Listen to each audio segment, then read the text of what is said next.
Kapag lagi nababasag pala yung bearing nyo sa RB10, palit kayo ng stock spacer. Kasi yung kasama ng RB10 maiksi.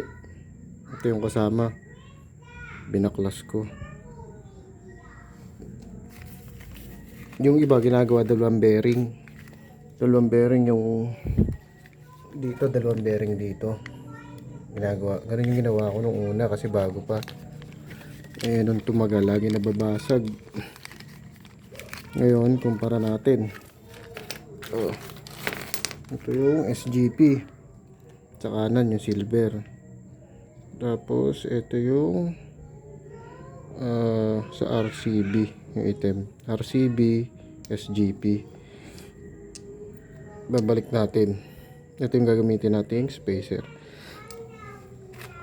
Kaso isa pa ang problema, naiwan yung bahay ng bearing po.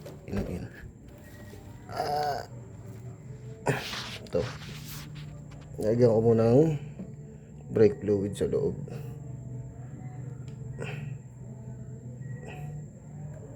Lagyan ko din dun sa kabila. Tingnan natin kung ano, kasi yung kabila bumigay nabaklas ko naman, binabara kong brake fluid. So ito na yung gagamitin natin. Ano, ang diferensya.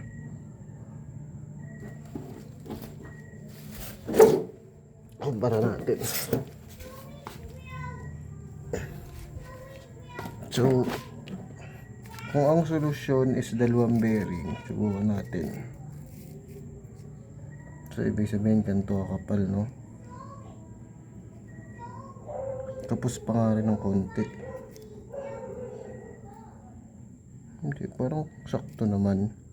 Kasi dalawang bearing nga yung solusyon. Ewan. Babalik, gamitin ko yung stock.